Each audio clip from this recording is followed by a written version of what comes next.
Let's start, okay? All right, ladies and gentlemen, welcome again to an episode of the West Coast Jazz Hour. Today, with a very, very special guest again. We only have special guests, it seems, on these episodes. And today, we have a very special guest in Chuck Berghofer, who is one of, in my opinion, one of the greatest bass players who's walking around on this earth. He's worked with so many different people, with Frank Sinatra, Pat Williams, Shelly Manne. He recorded numerous scores for film. The list goes on and on. I could go on and on about with who he has worked with, but welcome, Chuck, to our podcast hosted by Josh Nelson and myself, Kevin Van Elzen. So, Chuck, thank you so much for doing this and sharing the music that you've shared already with us to show everybody. And usually, what I do first thing in the episodes, I'll ask the people who are guests with us, how did you actually like roll into the West Coast jazz scene? Because you're not originally from LA. You're from Colorado, I think, Yes. and Mhm. and I'm very curious how you rolled into the West Coast jazz scene when you started playing professionally. Well, I'll tell you. I moved here from Colorado when I was 8 years old, Uh, 1945. And so I just, went to school here and then I went to high school and did all that.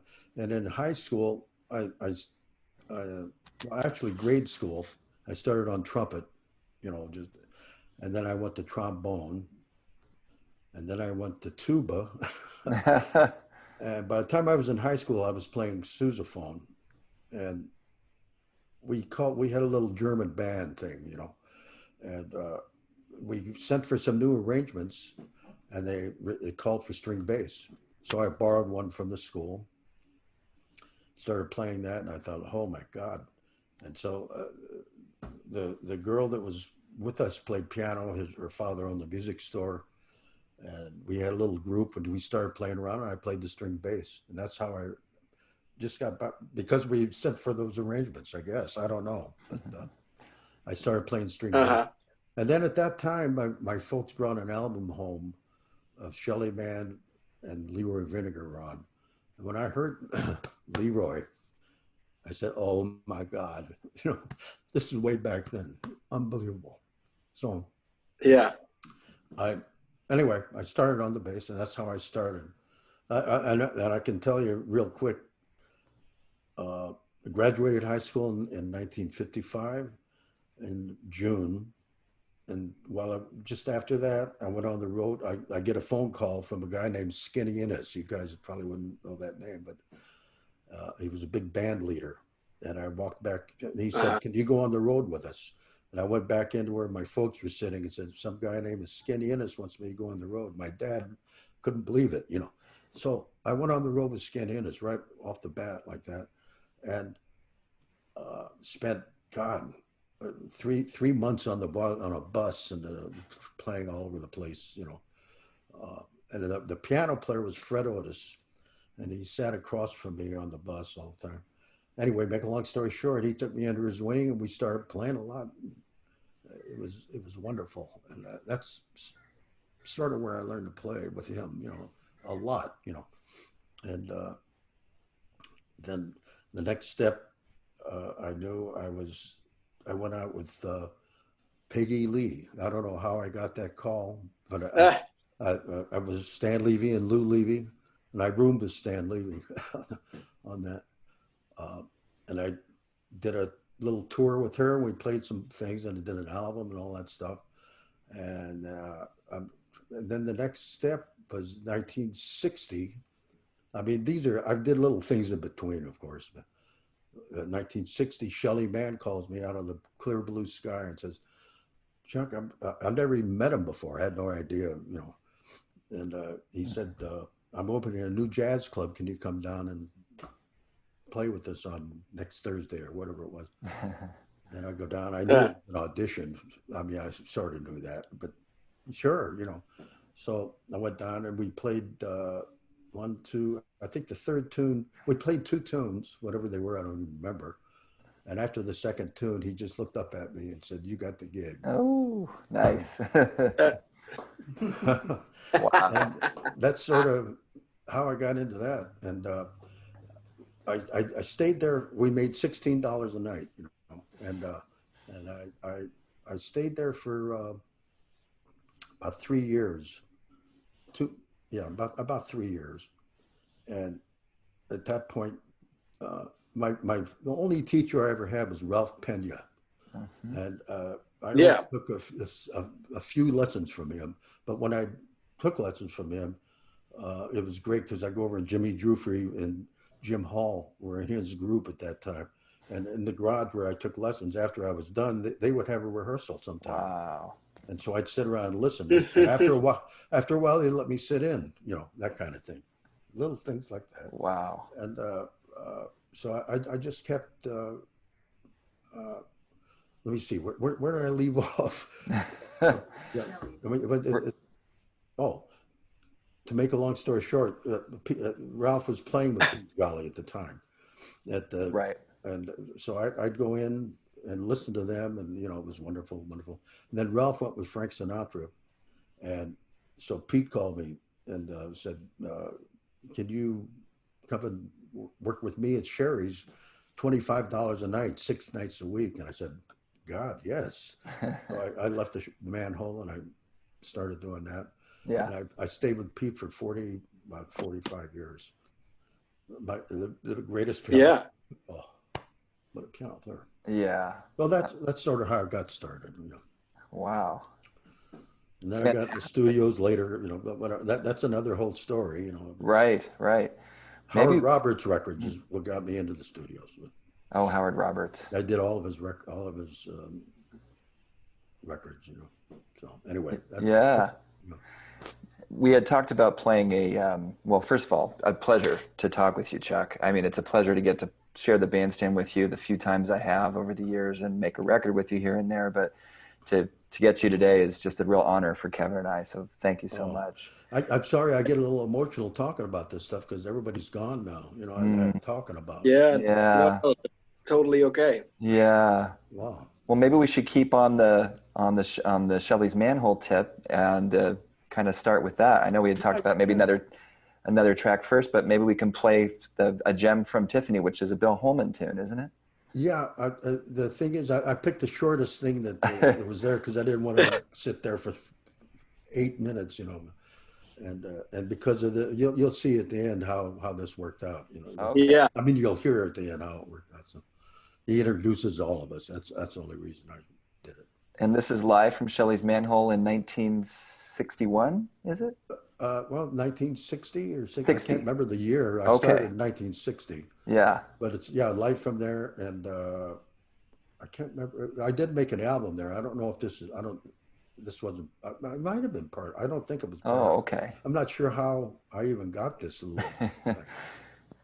Yeah. Well. Go ahead and play it. And we'll Okay. See. Yeah, this is Chuck Berghofer on bass with Shelley Mann's group. A Gem from Tiffany is the song. Yeah.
listen Thank to you very this. much. Once again, we're going to take a very short break right here. Before I leave the stand, I'd like you to know who's in the band. On tenor saxophone, Richie Camuga. On trumpet, Connie Gadoli. On bass, Chuck Berghoff. And on piano, Russ Friedman. How about a nice hand for the fellows, even though they're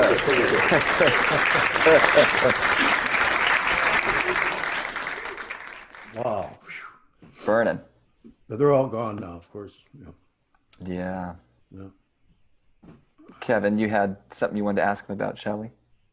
Yeah. Can you guys see me? Am I there? Yeah, you're there. It's a little All right. in and out, but you're there. Yeah.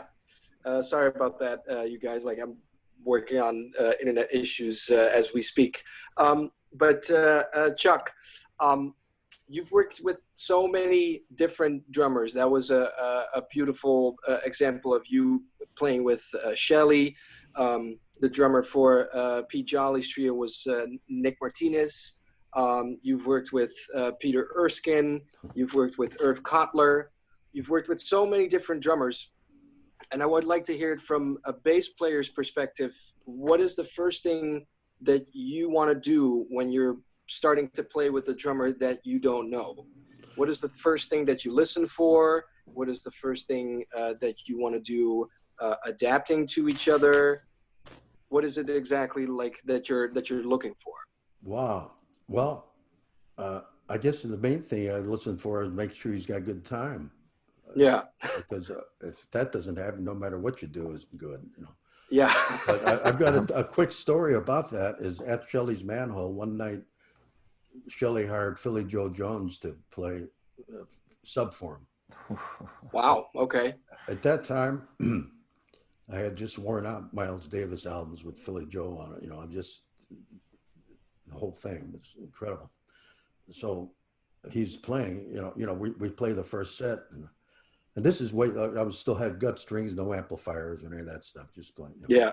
And so we play the first set, and when we get off the stand, he says, I could make a bass player out of you. And he said, you don't have to play so hard. You don't have to, hit it so hard. Because then I was pulling the crap out of the strings. So I went back up, and I just did that. I mean, that one sentence changed my life.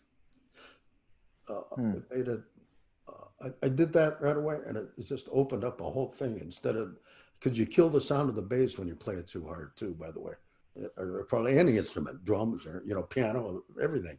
You kill the sound of the whole thing, and that was the greatest lesson I had. It took about 3 seconds for him to tell me. Yeah. So that's, but you're right. Shelley was one of my favorites. He was great, and Nick Martinez was wonderful. But I have to say, Peter Erskine is unbelievable. He can play any style too, but with me, we just always played straight ahead or whatever, And I kind of get back into playing straight ahead because before that he was whatever. But and he's great at that, and he's just a great friend and all that stuff. And so what can I say? I love Peter. Yeah. Yeah. I love all the you had who? Well, of course, Joe LaBarbera. My wife's telling me all my favorite drummers. But who you had on? You showed me a thing last week with the drummer. Jeff Hamilton. Jeff Hamilton, another incredible. Right. I mean, forget it. But there's some great ones, And I've got a chance to play with almost all of them, and it's wonderful. It really Yeah. Yeah. Is there? Oh, go ahead. And like, is there? Well, you say like you've played with almost every great drummer that has walked on the planet, Shelley and Philly.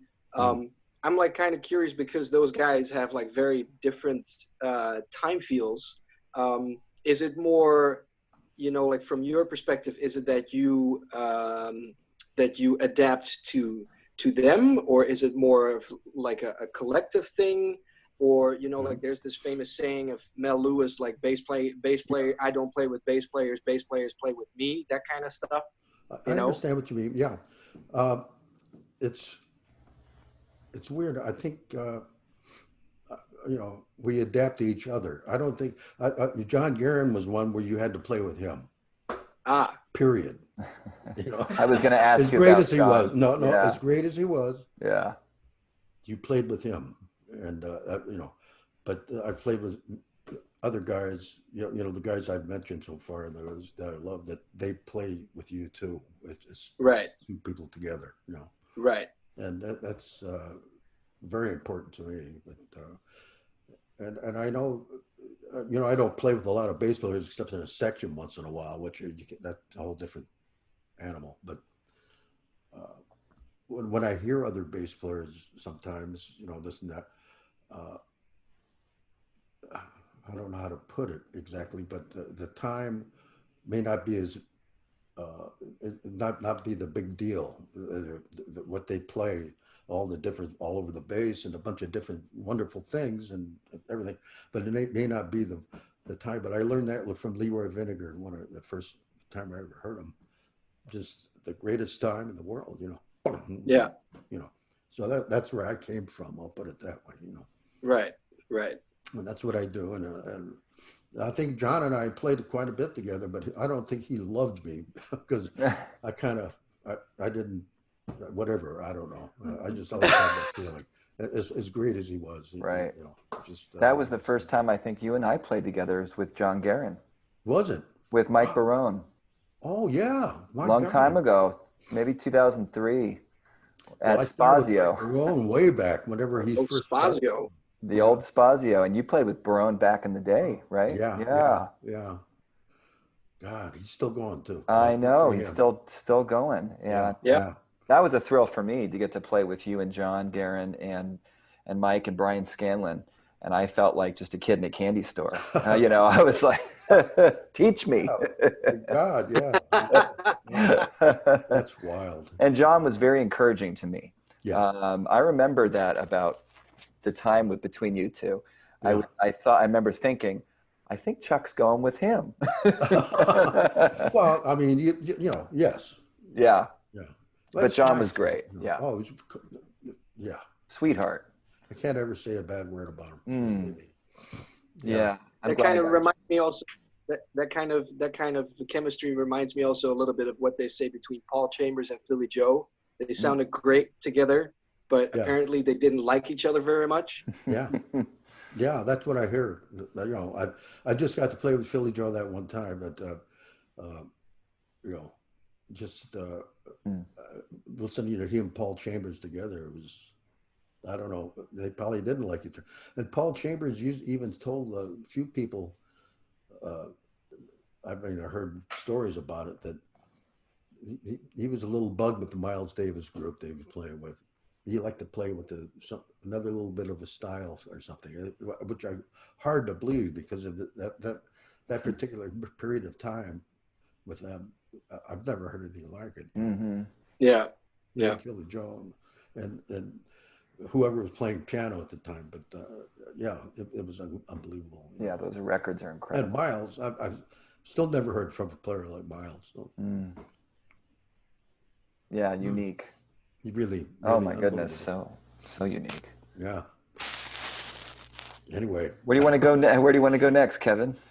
Well, I mean, we just played actually the thing from Shelley, and I mean this track from the Sun Will Shine. Actually, I Should we think go it's, there? Okay. Yeah, good follow up because it would definitely be very cool to talk about Pat Williams because we've actually I was looking back and checking back on our podcast, and we haven't mentioned Pat even, while he's also one of the greats, you know. Yeah. So I think it would be good to go out there. Yeah. Good call. yeah, Pat Williams. Oh my God, yeah. I'm sorry, but all these guys are gone. Yeah, That's why I did it's it. totally fine. Yeah. Mm.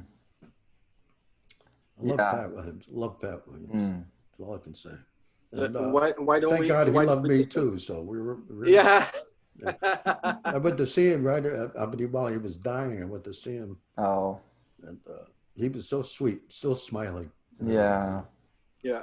I met him a few times when I was working with Natalie Cole. Yeah. Yeah, he was on some sessions. Very sweet man. So encouraging. Yeah. Well, we're going to listen to a track from the record Aurora. Yeah. 2010, and this features the great clarinetist Eddie Daniels with our guest today, Chuck Berghofer, on the bass. Right. The sun will shine today. Yeah.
That's a lot of fire. Peter Erskine. Yeah. Yeah. Wow. But I hear the connection between you two on that track is dynamite. Wow. I was Really going to is. say the exact same thing. Really? Yes. I couldn't decide where to I'm like, Eddie's so burning. The arrangements are burning, but I was really honed in on your connection with Peter on that track, Chuck. Well, we're that way every time we play together. You can hear it. It's undeniable. Yeah. Yeah. Yeah. That whole track just gave me goosebumps all over. I'm like, Yeah. ooh, Yeah. ooh. And I almost stood up and danced. The chart is Yeah. too. Yeah. Wow. Anyway, yeah. Wow. Yeah, Eddie is somebody I've met in the last few years and made a couple records with him. And he's one of my new favorite people on the planet. I just love Eddie and his whole energy. He's so burning. Yeah. God. Yeah. I never actually, other than recording that, I'd never played on a gig somewhere. Or something, Yeah. But yeah. Yeah. He's something else. Jesus, ridiculous. Really is. And the sound of that recording, did you hear that, Kevin? Just like clear as a bell. Well, that's done at Capitol with Capitol. Al Schmidt. The best of the best. Yep. God, sounds so good. Nobody like him. Yeah. Yeah. Yeah. It doesn't use any pickups or anything. Just a mic on the bass, two of them. One sort of up high, one down, He knows how to make the bass. When I play other places, I try to show him, well, Al puts it here and one up here. And, oh, well, yeah, let's do that. Yeah. What a great arrangement. And yeah. Big loss when Pat Williams left us. My goodness, what a giant. Yeah. Thanks for sending that. What a great track. Well, we might as well leave now because how are you? Well, we have another. Should we move on to another piece, Kev? Yeah, because after we played this piece of Pat's, I have a question about that too. Okay, yeah, we're going to do two Pat Williams in a row here. Yeah. Okay. Keep on the Pat train. Yeah. Yeah, why not? I have that record. I have that record right here. Oh, yeah. But this one, yeah, this one hits a sensitive spot with me all the time. Nice. Well, I hope everybody's okay just listening to records. Oh yeah. Okay. Yeah. And we'll talk. I'll figure it out. It's a listening party, talking party. How do you? I can't. I don't know if there's a way I can explain. Gee, how did you do that, or how does that work? I don't know. Yeah. That's what's great about music when you go into another world. Totally. Yeah. Well, telling the stories that you do and the experiences that you've had, and sharing those with all of the musicians, because we're live on Facebook, and a couple of people also has said hi to you, Chuck, like John Brew says hi, John Ferraro says hi, Michael Valerio says, "Oh man, my hero." So oh my God, Mike Valerio, yeah, he's my hero. I love Mike. Yeah. Oh my God. Too bad he can't play the bass. Yeah, real shame. Oh my God. Yeah. Mike thanks for joining. Well, a quick story in there because really? I subbed for Carol Kay once in Long Beach College, and and in the group that I was teaching that day was Mike Valerio, and I had didn't know who he was or anything. And we go through some stuff, whatever. And I think I was, Carol's an electric bass player. I think I was teaching. I think I was doing the string bass thing that day. Anyway, finally I can't remember if it was that day or another day. We went in and Mike played with a big band, and I'm sitting there thinking, who is this kid? Wow, pretty good. And then it turns out, look where he is now and all that. And I'm thinking, my God, he listened to me. I couldn't believe it. Well, yeah, amazing guy. And he really is. Guy too. I got to play with him a lot, early 2000s, and well, he's so advanced. Right? He knows all about music. Yeah, you could hear it immediately when he played, and on top of it, he's one of the sweetest and most humble cats. Yeah, you know, yeah. just beautiful musician Yeah. in person. Yeah, wonderful guy. Yeah. Okay, so this is. Go ahead, Kev. And Bob Shepard says hi too, Chuck.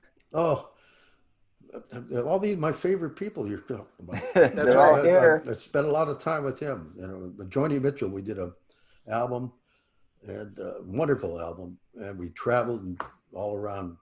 I mean, with the whole orchestra, Yeah. all through the United States. Oh yeah. Was that Shine? Was that the Shine record?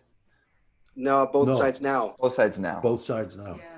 And travel all over, and he sat right Amazing behind me all the time, and we'd hang out. Yeah, we had a great time together. Wow. What a And, great, and you did Travelogue too, right? With Joni? yeah, we Oh. did. But that was the first time I traveled and got treated like a rock and roll musician, because what do you want in your dressing room, you know? And so when we got done on the last day in New York, the last night, I walk into my room, there's this huge thing full of gifts Right. and everything. I mean, so many. I've added it up. It was some like ridiculous stuff, you know. I mean, record player. I mean, CD players and the thing. And so anyway, I took as much as I could and put it in my suitcase, and I gave the rest to the maid, you know. So, but yeah. Before we actually play that Pat Williams track, Josh, now that we're actually talking about this, because that totally passed my mind, Chuck, that you actually are on those records with Joni and with Vince Mendoza conducting and making all of those arrangements. Yeah. I'm actually like very curious about how the recording process was for both sides now, because it's you and Peter. Yeah. But you have Wayne Shorter on it. You have Herbie also playing on a couple of tracks, and just the whole record sounds so incredibly special to me. Yeah. Like It was Her- did in England, you know. yeah, Recorded in England. This is a little funny. I got called to go with her and go to England. So, okay. I had no idea what we were doing or anything really. So I had my bass shipped there, and get to the hotel, and I tried to, you know. So I called her number because I wanted to talk to Larry. I thought they were still together, you know. I mean, they were, but not together. yeah, And I woke her up or something, you know. Well, no, Larry's in the room 24 or whatever it was, you know. Okay, so the next day we go in, and I had no idea what to expect. I didn't know what it was going to be. And I get in my little booth, and you know, the first tune that comes up, we start playing, and she starts singing. I could not believe what I was hearing. Oh. Her voice was, it wasn't anything to do with what I've ever heard her do before. It was just straight ahead stuff. Mm-hmm. And I went back into the booth and listened back, and I said, Joni, unbelievable. I said, you know, I said some stupid thing too. I said, I didn't know you were, let me see, I thought you were going to be singing something else, or I forget how I put it, you know, kind of a bad, I didn't know you could sing jazz or something like that. I don't know what I said, you know. Oh, I'm a jazz, you know what, we had a big hug, and we became really good friends. By good friends, I mean, we had a good time, you know. yeah. She was What- amazing. And so, did you guys record that like in one big studio with the full orchestra and the rhythm section all together? Yes. Okay. But I was in a little booth. The drums were in a booth, but the Yeah. orchestra was out. You know, I'm trying to think of where did we record that? Air Studios. What's it? Air. Air Studios. My wife you know, Uh-huh. from England. You know, that's where we did it. Air Studio. That is Very a cool. beautiful album. God, the sound and the arrangements are so incredible on that record. I used to play it for people and see if they could guess who it was. I swear to God. She does sing different on it. You're right. You know, because you wonder, that's Joni Mitchell. Right. She can really sing that way. Mm. Wonderful. Anyway. Yeah, Wow. yeah. That's an amazing album. One of my favorites, definitely, with the arrangements of Vince. Yeah, Oh. for sure. True. It is one of my favorite albums too. It really is. Yeah. Bless her. You want to go back to the Yeah, Sinatra Land definitely. record? Yes, okay. definitely. Yeah. Okay, this is another Pat Williams arrangement from the record Sinatraland, and it is All or Nothing at All with our guest Chuck Berghofer playing bass. Yes.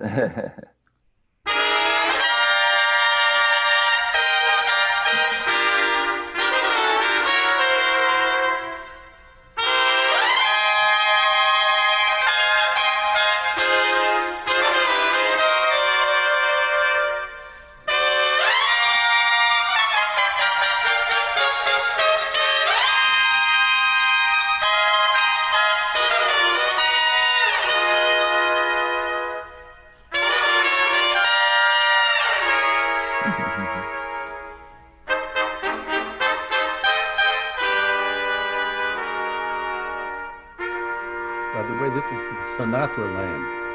Mm-hmm.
Great stuff.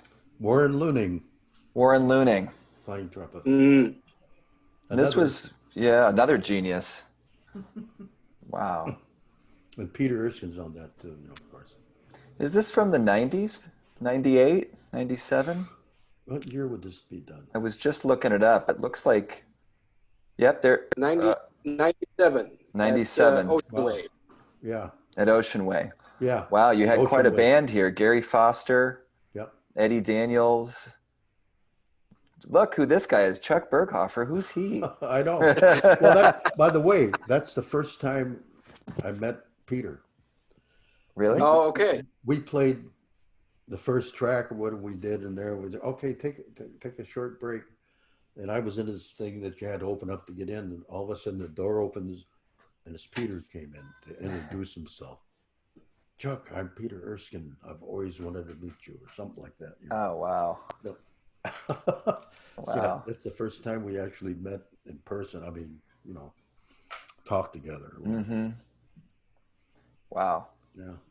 Wow. That's a great track. Yeah, I actually saw the band in my first year that I was here, which was, I believe, 2015. Yeah, 2015, and it was at like the LA Jazz Institute where you did a number of of this record, and then also a couple of the record that was supposed to come out, the last record that Pat made with the band, the Home Suite. I forgot exactly what it's Home called. Sweet Home. Yeah, something. Yeah, exactly. Yeah. Yeah. And hearing those arrangements, I was sitting like front and center, and Wayne was there, and you and Peter as the rhythm section. Yeah. Wow. That's great. By the arrangements and like, oof, just some real heavy shit. God. Wow. Yeah. What can I say? Yeah, that was great. Wow. Well. But going into, I mean, this is basically like an instrumental tribute to Sinatra, and you actually got to work with the man himself as well. Oh yeah. Because for example, you were on Duets 1 and 2, but I'm pretty curious because like almost everybody knows like about Frank Sinatra and like how great he was, but what made him so great for you playing with him, both like from a musical standpoint and maybe also from a personal standpoint? Well, gosh, I can talk about him all night, but I'll tell you a few things about him. It's amazing. I'll tell you about it after this. But the thing that, once again, his phrasing and his time, incredible for a singer. When you're playing with a singer and whatever, people try to think that whatever, you try to sing along with him sometime on something. And yeah, it's really almost impossible. Yeah, it's hard. I tried. When you listen to it, it's the most natural thing. He does it so perfectly, right. But I did all. I go back to all the way. I did Strangers in the Night and a bunch of stuff back in the '60s. And he asked me to go then. Irv Kotler and I played. You'll hear something that we did together, but he tried to get me with the band back then. And Tommy Tedesco said, "If you leave town, kiss the studio stuff goodbye." So I didn't go. And then finally, in the '90s, I was asked to go again, and so I went. And it turned out I stayed with him until he quit, and then he died, of course. But that's how I met my present wife. We used an English orchestra, and she played harp.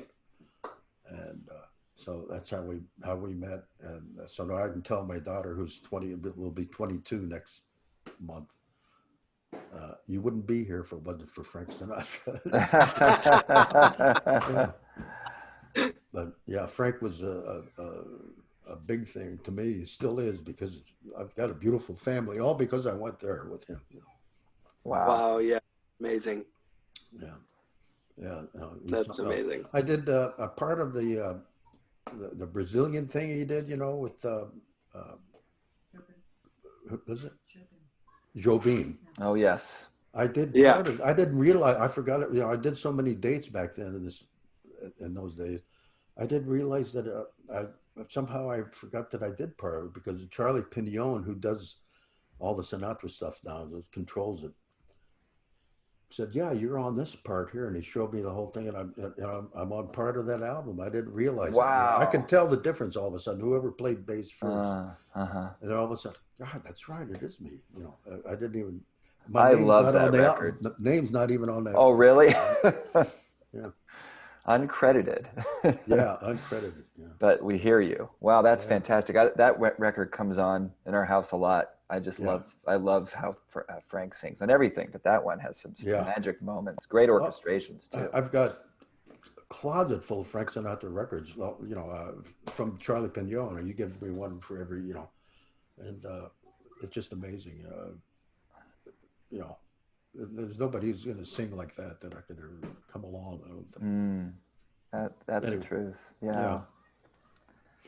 Very Anyway, nice. God, I hope you can stop getting so emotional about this, but they're all talk about somebody. Let's talk about somebody that's alive. Yeah. Okay. We have somebody that's alive, Kevin. We could play the Carl Saunders. Yeah. Yeah. Well, I'm not sure if he's alive. Oh, No, I I'm set you up for that. I totally set you up for that. I love Carl. Don't get me. Oh, I love Carl. Me too. I thought it would be fun to play something that you and I got to work on together because I just had a ball.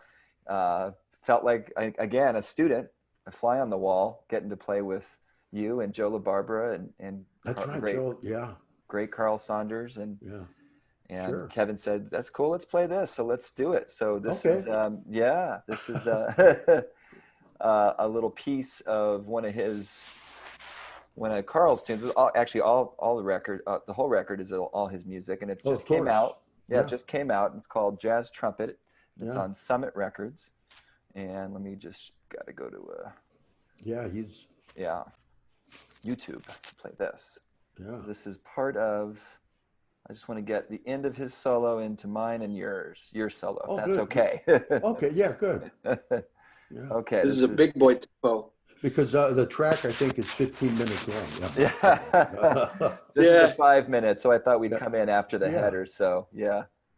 And Kevin just said this is a big boy tempo. Oh. And when you hear it, that will describe why to our viewers, but I'm sure you'll hear it. Here we go.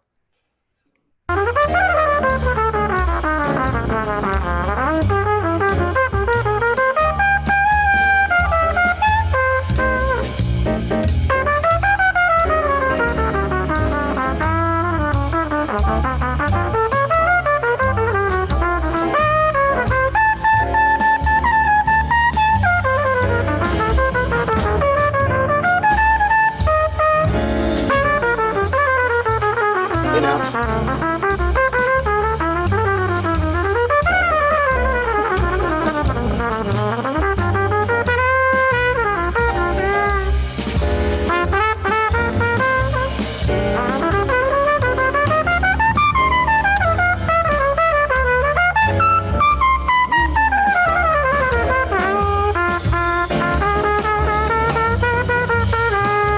How do you follow that?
that last note. My goodness. God. Wow. No, Josh, you sounded great on that, man. Oh, thanks. I wasn't fishing for compliments, but What? it's not often that I want to play something that I'm on with Pat Yeah. Senator. We had one thing that we played together. Well, Um, you're not old enough. That's the only problem. All the stuff I did, you're a kid. Well, not quite, but Well, it was a true honor that Carl, who is one of my idols on trumpet and just in music, that he asked me to play on this with you. And as Kevin said, this is a big boy tempo. It's one of those crack tempos, kind of right in the middle. You want to rush, you want to yeah. drag. I don't know. It's tough to play. Yeah. Do you have any thoughts on playing it? Does that mean anything or not really when I No. say that? That's I don't Not know. really. I don't mind. I like that. Yeah. I don't know. Yeah. Yeah, I think Leroy would have liked it too. So Oh yeah. Okay. I think it's what Kevin was talking about is to me it's a tempo that a lot of younger folks don't spend time working on or asked to play. It doesn't come up that much. So when they do play it, they realize, oh, this is a little challenging. It's kind of right in the middle. yeah. No, I understand. Yeah. And it's not straight eights either. So Right. Yeah, exactly. And it's exactly. That's a very good point, actually. Kevin, did you have any more thoughts on that? No, I mean, to me, that's like a freaking hard tempo to play. Yeah, right. Yeah. I But don't know. Yeah, I guess it is. I'm okay. I don't know. It doesn't bother me. for some Yeah. reason. Well, you got Joe also you have like working LaBarbera. together with you. Yeah. Yeah, I guess I don't know. Yeah. Yeah, Joe LaBarbera, another wonderful, wonderful person. Oh, right. Drummer. Yeah, I've got about 3 guys that I love now, and after that, I'm not sure. I don't play with a bunch of different guys. I guess. Yeah. I'm Yeah, sure Joe's there's one of some my young guys that favorites, are too. incredible now that I haven't played with yet. So, Well, Kevin's one of them right here. Well, He's a fantastic drummer. I'm dying to. Sometime we'll do it someday. I hope so. Definitely, Chuck. Yeah. Definitely hope so. Do I know how to Yeah. keep a gig or what? Yeah. You're great, man. I'll definitely hire you for a couple of gigs, Josh. Well, Oh, let's good. find out. When this disease stuff is over. I've got a great room here in my house, a piano, a set of drums already, and all that. Oh, You guys come over and we'll just play there. I would love that. Yeah. Oh yeah, that's a date. Oh, yes. Maybe we can do a show from there. Yeah. Hey, Yeah, A trio. why not? Yeah. Yeah. that's right.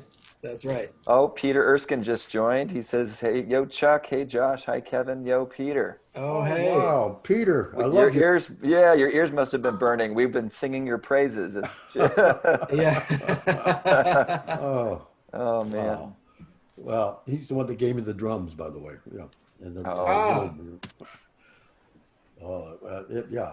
What can I say about Peter? I don't want to piss off every other drummer. I don't think you will with Peter because like he's absolutely amazing. Yeah. And the thing that he can do, he can play any style known to man, It's pretty amazing. Yeah. Peter Yeah, was for sweet sure. enough to write the liner notes for my very first record. Wow. Yeah, I Oh. was hanging out with him a little bit, and would you write these liner notes? And oh yeah, he was on the road with Diana Krall at the time, and he wrote them from. yeah. I send these from Paris, and it was great. I was so Oh, honored. man. Yeah. God. He's been a great friend. He's something else. Sure is. Kevin, where do you want to go, man? Well, I mean, you've worked with P. Jolly for Oh. what you said for 45 years or 40 Yeah. years. Wow. Yeah. Oh, 40.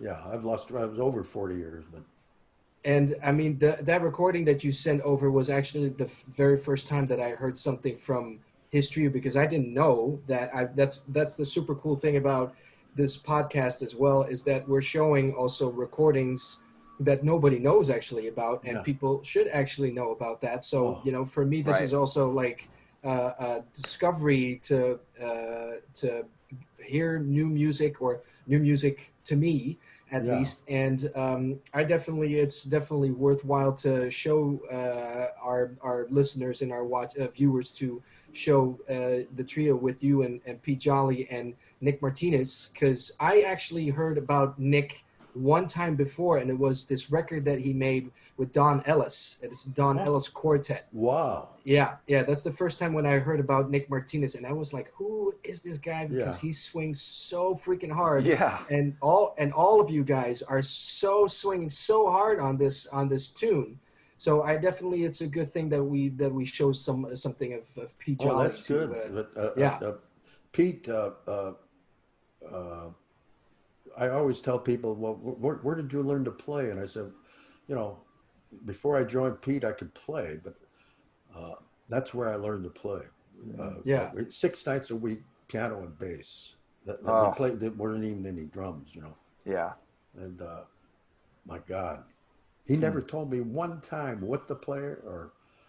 And we didn't play blues. I don't think we ever played the blues once. Really?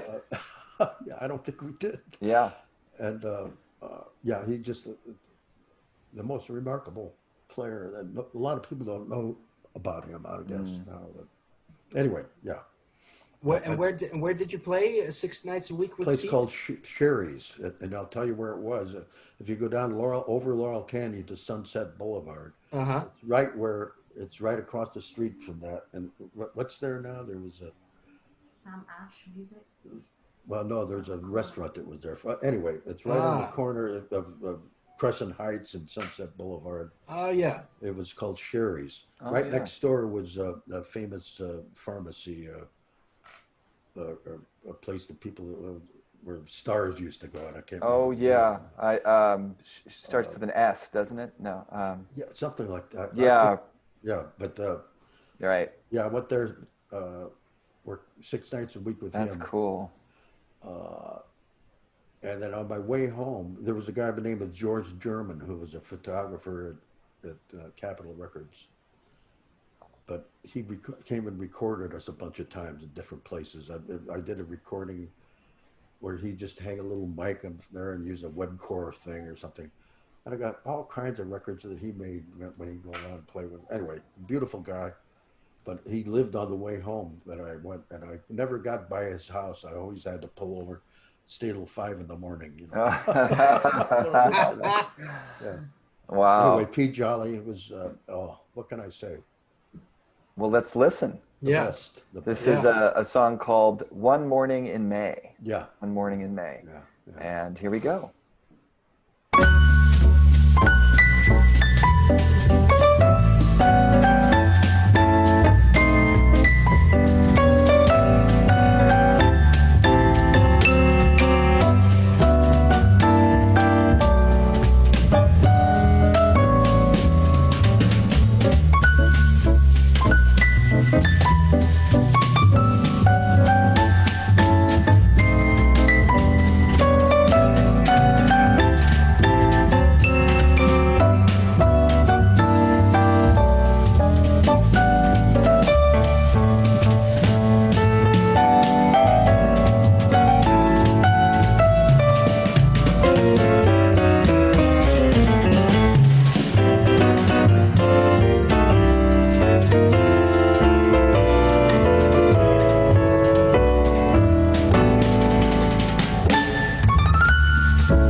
Yeah, Pete Jolly. Wow, what a touch. His real name was Sarah Jolie. Oh, I Yeah, didn't know that. Italian cat. Oh, Yeah. yeah. Yeah. Pat Senators talked about him quite a bit when Oh, yeah. yeah. I Well, mean, on how many records have we shown now on the podcast already where we see Pete Jolly's Pete name Jolly's come up popping? many well, times. Yes, you're right. I made about I don't know 8, 9, 10 albums, you know, and, Yeah. games and stuff. But yeah, I mean, if you're gonna go to school, that's a good place to go. Sherry's with just a piano, That's six a good nights a school, week. yeah. Yeah. And that's And that's a Peter school Erskine, where oh, you go don't ahead. have to. That's a school where you don't have to pay $60,000 for. Exactly. Oh, Yeah, good Because point. that's why it was in the old days. You didn't go to school to learn to play. Right. yeah. Yeah, and some of the hours were long too. You know, that's where Yeah. you learn. That's incredible. Peter Erskine chimed in. The pharmacy is Schwab's. Schwab's. That's right. Yeah. That's right. Schwab. Yes, yes, yes. Yeah. Oh, bless God, I'm nervous now that Peter. Oh, Oh, I mean, like listening after a couple of recordings, like with you on it, it seems that like you're making it easy with every drummer that you play. Like all of those drummers are playing with you, basically. That's how it sounds like to me. well, you they know. better play with me, God damn it. I'm kidding. I'm not. Yeah. well, Well, yeah, you and I've Nick. always said Yeah. that if I don't have a good drummer, I'd rather not have any drums at all. Good point. Good point. Well, All or nothing at all. Exactly. yeah, exactly. Well, no pressure, Chuck. I'm sure I'm gonna try not to disappoint you whenever we get to play Oh, together. I'm sure you're not. You know, but I'll let you know right away if you do. Yeah. That's right. That's right. Oh God. Yeah. Yeah, you and Nick together sound fantastic. Just listening on my headphones, he was kind of in the right channel and you're in the left. Well, And we you're called so him clear, and your Philly connection Joe together, Nick. it was really We called beautiful to him listen Philly to. Joe Track Nick from Martinez. 1965, you said. He's from Philadelphia, you know, Right. and he practiced hours a day. He used to go to Ralph Pena's house and use his garage sometimes, and 8 hours he practiced. It's pretty Wow. wild. Yeah, yeah. Right on. I didn't know that because there's so little information about I know about him. Nick. Yeah, I know him. He's never been in the studios or never been. It's just, you know, it's hard to explain. I don't know. And he's a funny guy because I've known him for many years. When I don't talk to him very often at all. But when we'd see each other before, you know, whatever, I'd say, "Hey Nick, how you doing?" He'd go,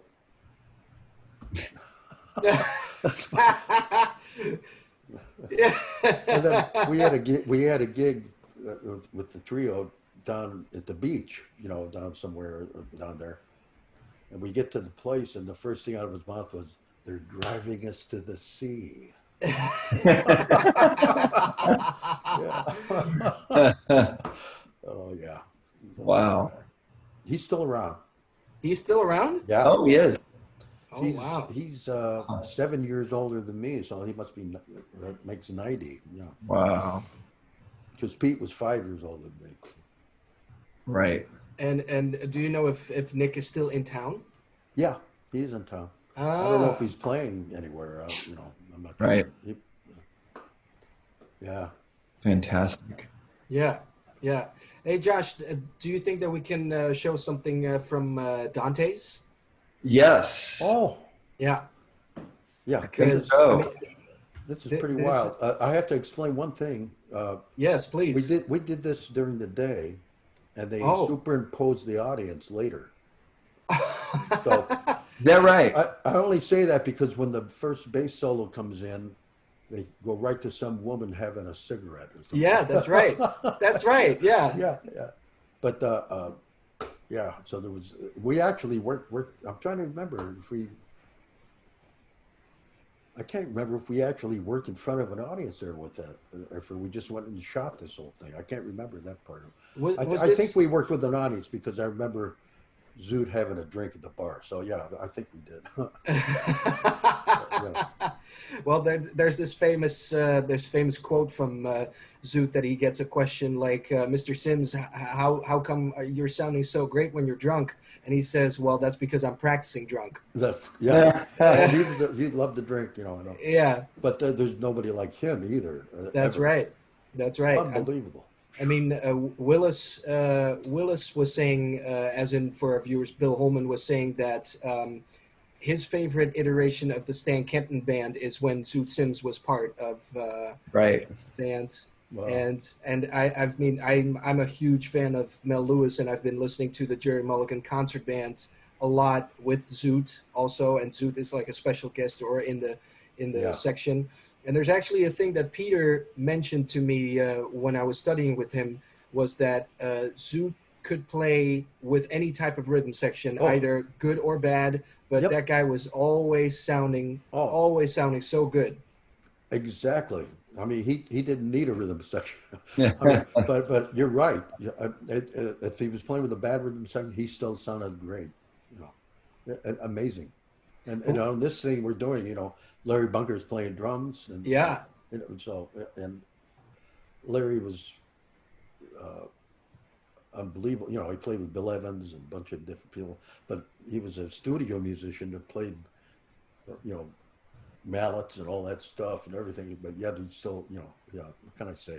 He was great. I loved him too, and miss him. Yeah. Was this actually a working band? Like, did you guys do a bunch of gigs this together? is the only time we played together. Wow. Okay. Yeah. Wow. Hey, Kevin, did you send this track to me or Chuck? Was This it on is YouTube? Yeah, this is a YouTube thing. Okay. Yeah, But it which was on one? YouTube. Is it Zoot's theme? Is that what you want me to play live from Dante's? Yes, exactly. Yeah. Just, Okay. just from the beginning. Yeah. With Roger Calloway, Burkhofer, and Larry. Right. Yeah, Yeah, Roger Bunker. Calloway. Okay. Listen to this song. Yeah.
Mm-hmm.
That's incredible. Isn't that wild? Yeah. Who was the bass player? I didn't recognize him. Some guy they let on the bandstand. Jesus. Yeah. Wow. That's funny because I remember back in those days, I used to have some people tell me, "God, you're so handsome," you know. And I thought, "Are you kidding?" You know. Now when I looked at that, I see what they meant. You know. Yeah. Yeah. That's funny.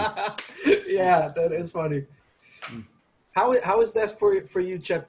Because we've been listening and we've been looking back to a couple of things that you did. How is that for you? Because I see, like I see it in your face, like that you're really, like going back into those moments, and it's so beautiful to see, man. Like really beautiful to see, like that you're like so into those recordings. I second Oh. that. Yeah.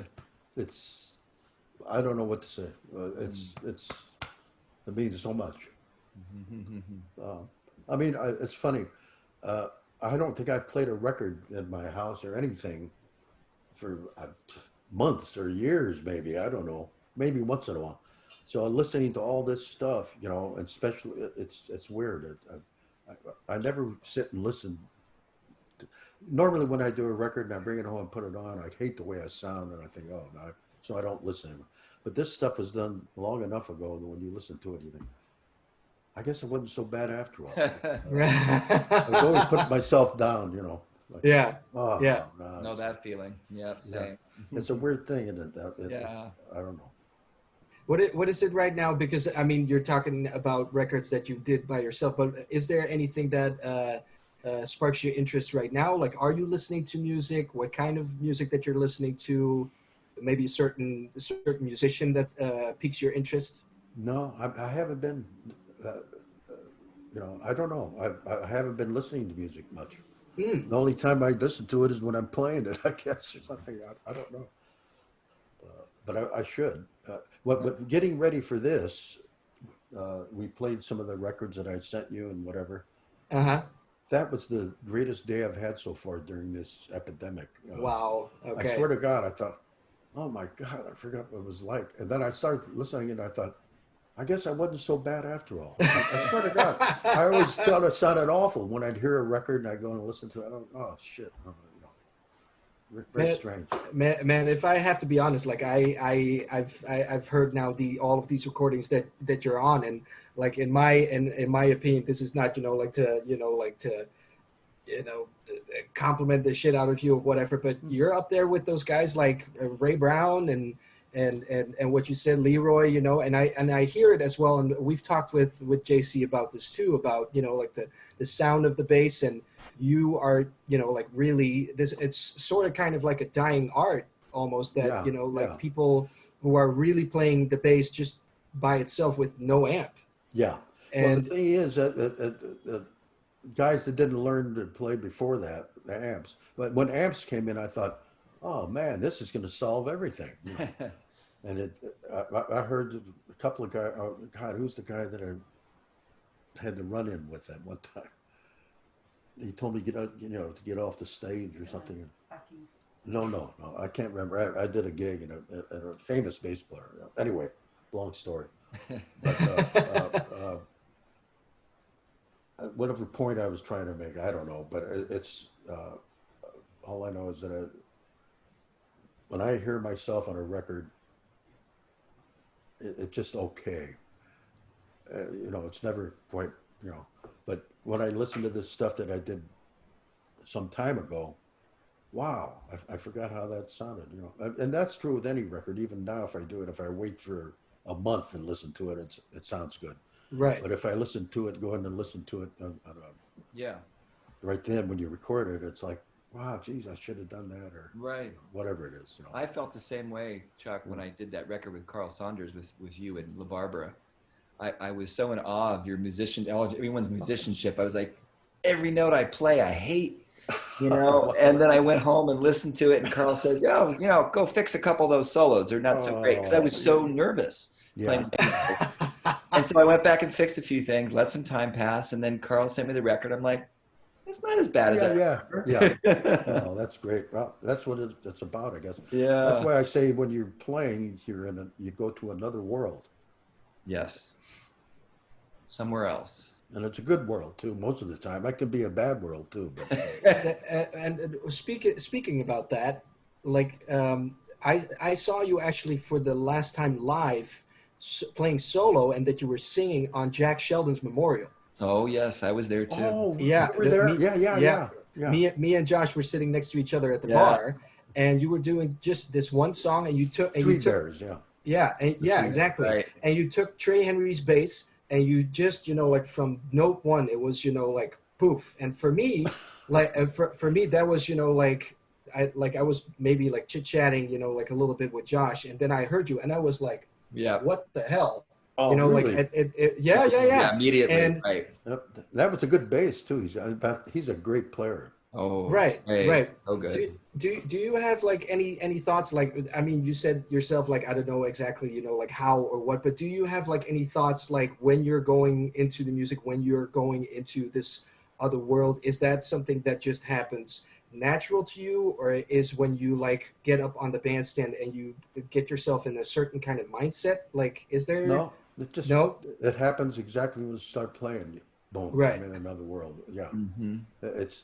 I'm not thinking about, did I pay that phone bill last night? Yeah. Yeah, just another world, totally. And it's a wonderful world, actually, unless you're playing with somebody you hate, But, Yeah. but it really takes you into another place. And I don't think people can get there any other way.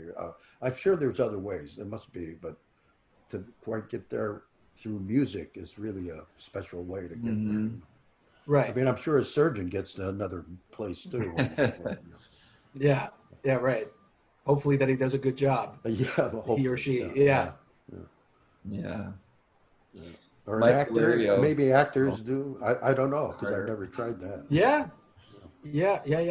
There's I would say that there's a pretty decent comparison between us musicians and actors Yeah, that they have to get into a role or something like that, yeah. or preparation for a role. Well, it for a makes you role or stop. not.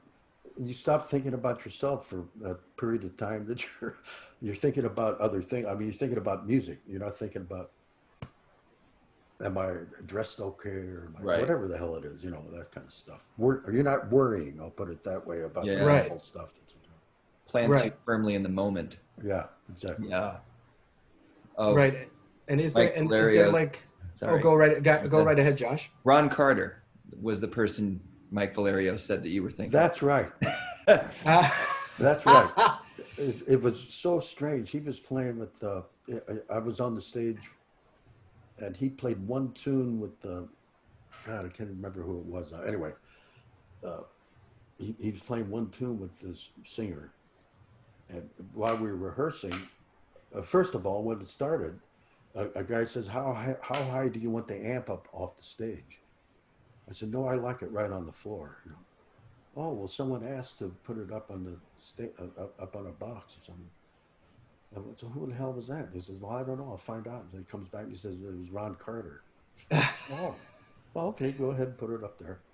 And then the director comes up while we're rehearsing. I mean, you know, not during the show. And he says, now when Ron Carter comes up to play, you don't have time to get off, so just move up forward with your bass, and he'll get on and play. You know. So this is still a rehearsal now. Now he's okay. Now it's time for him to come, and I move up where I'm supposed to stand, and all of a sudden I hear, "Get off!" And I look over and it's him, and I said, "No, you don't. They want me to stay up here because of the song. No, no, get off. They want to get off now." And I really, I got him. Well, I won't say what I said. Oh. I chewed him out, you know, and I got, anyway, it worked out. They put him on the floor later out during the show or something. You know. Uh-huh. So when I got on the bus to go back to the hotel, or whatever, who was it said it? Oh, God. Somebody told me, oh, you've been Carterized. Oh, in fact, yeah, Carterized. What do you mean? And it was, what's his name? His brother, you know, the bass player's brother that, oh God, sometimes well, anyway, one of the bass players you just had on. Pat? Huh? Pat or JC? Or that we had on the music examples, or No, on your show, just recently. oh, we had Pat and John Clayton. John Clayton. Yeah. It was John Clayton's brother. It was Oh. on the Oh. band. Jeff. We got on the bus and driving back. He says, oh, you've been Carterized. And he went to this, oh, yeah. He says, I went to hear my brother play, went to hear somebody play. I can't remember. And, the guy the bass player that I'm talking about, all of a sudden I can't remember anybody's name. John, yeah. Not John. Ron Carter. Yeah, Ron Carter. Yeah. He says, Yeah. I went to hear Ron Carter play, and afterwards I wanted to talk to him. So there was a little bit of a line and trying to get up, and Ron yells over, "Move away from my bass, please." He had this sitting wherever it was. Oh, yeah, sorry, yeah. And he moves away from a little bit, and then move away from my bass, please. Okay. Anyway, finally, he said, yells at him. And so, he moves all the way up. He just leaves. And so he says, oh, you've been Carterized. That's right. I shouldn't be telling this on the... Yeah. Oh, we're getting some dirt. I love it. Yeah, some jazz dirt. Oh, but that's kind of weird because I love the way Ron Carter played and all Yeah. the stuff he played. But I heard him once with an amp, and it was awful. That's when the amps came, and that's when I said, when the amps came in, that's going to solve a lot of problems. Well, it doesn't. It just kills the sound of Right. what's happening. I've always tried to keep mine fairly, and Peter always saying it's a little loud. But I understand. Anyway, when you get older, you got to use it to hear yourself.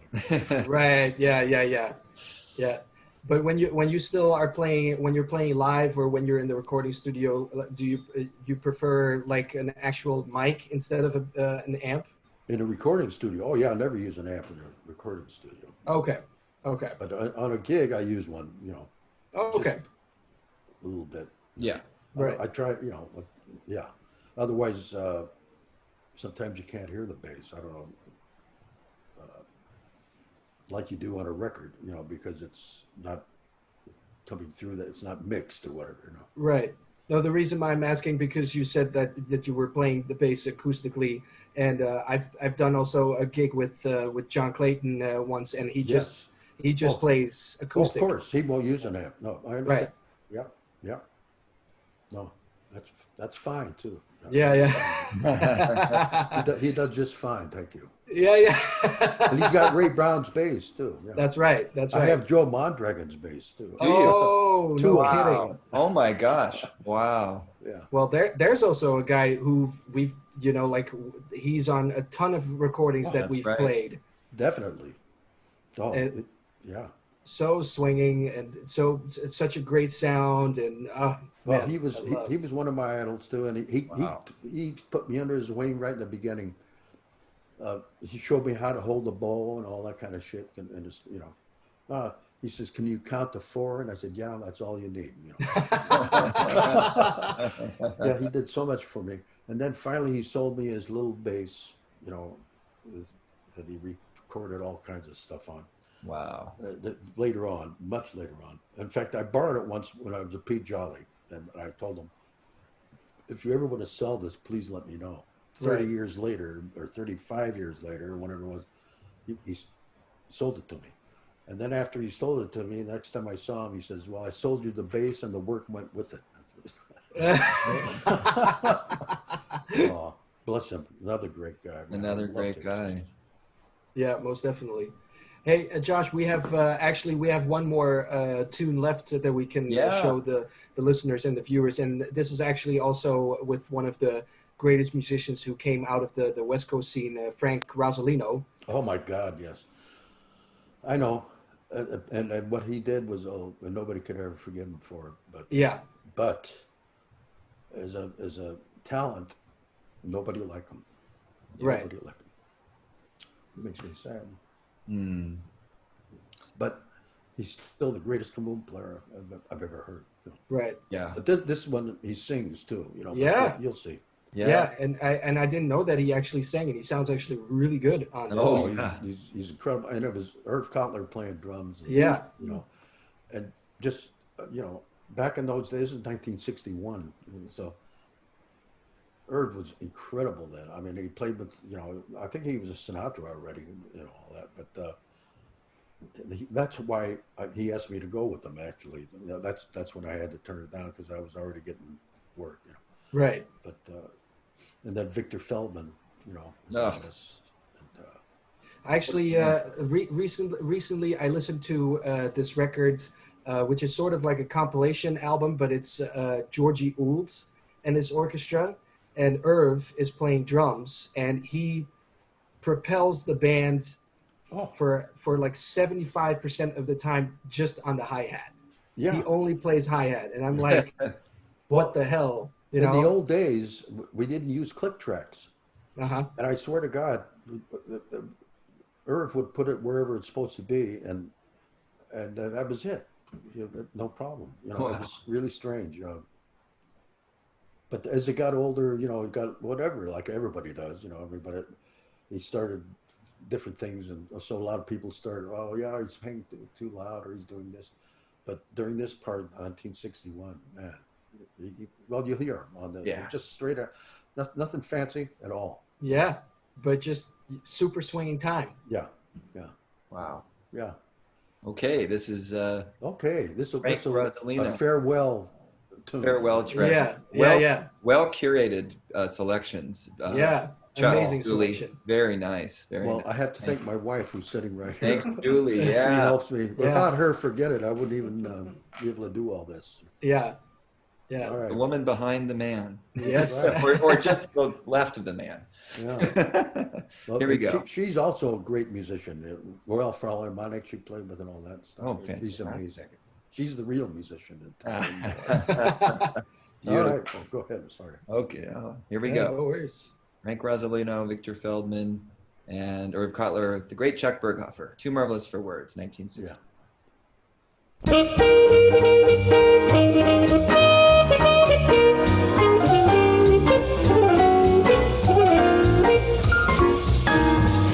Yes, you're just too marvelous for words.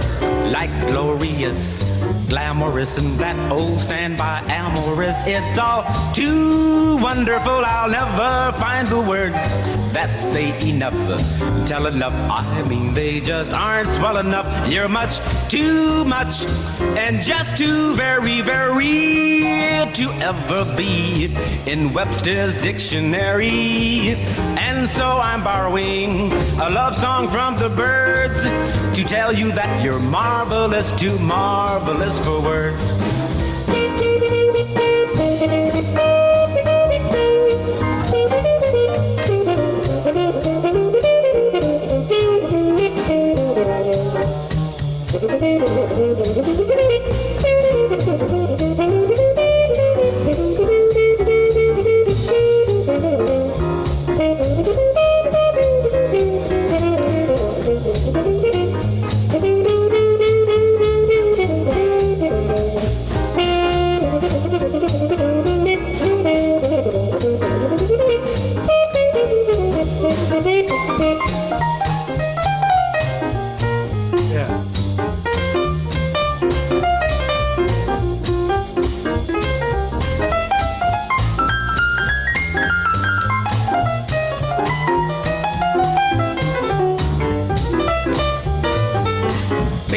too much, and just too very, very, very to ever be in Webster's dictionary. And so I'm borrowing a love song from the Byrds to tell you, baby, what you are. You could be my lucky star, to tell you that you're marvelous, too marvelous for words, too marvelous for words.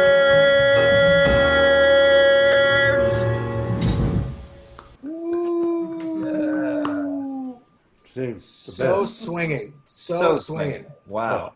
Anyway, Everyone. I mean, all of those tracks that you've shown is like a crash course one-on-one on how to play swinging time, Oh. basically. Well, that's all I know how to do. I can't do the other shit. Well, you're pretty darn good at it, man. I have to say. Oh, thank you guys. This is thank you for asking me, because Oh, I needed Pleasure. something like this. Just yeah. What can I say? Of course, man. Of course, you're one of the greats for sure. truly. That embarrasses me. No. Oh, Well, but we're gonna say a quick goodbye to our viewers and our listeners. So, ladies and gentlemen, hope that you guys enjoyed this personal selection of our very, very special guest, Chuck Berghofer, with Frank Rosalino, with Pete Jolly, with Pat Williams, a very nice new record with Carl Saunders. Definitely check all of that stuff out, because it's just really, really amazing stuff. Chuck, thank you so much, man, my for pleasure. joining and sharing your wisdom about music and about and all of your stories and all of that. Is really, really great for both me and Josh to listen to all of the things that you have to say. Josh, thanks again for Always. co-hosting, for Oh, being my my partner in crime. What a blast. yeah. Thank you, Kevin. Yeah, and Yeah, Kevin. we'll say goodbye to our Facebook listeners and viewers, and we'll say goodbye a little later once we said goodbye to our Facebook friends. So All right. and for everybody who's watching, listening online, next week we're gonna take a week off, and then the week after we're gonna be back with another special guest for the West Coast Jazz Hour. So we'll see you guys all in 2 weeks. Yes. great. Thank you, All right. for everyone. All right. Okay. All right, we're off. Chuck, Wow. thanks so much, man. This was so cool. Oh, thank you. You're more than welcome. Take care. What a thrill. There Take you these off. go. No, I'm kidding. Oh, God.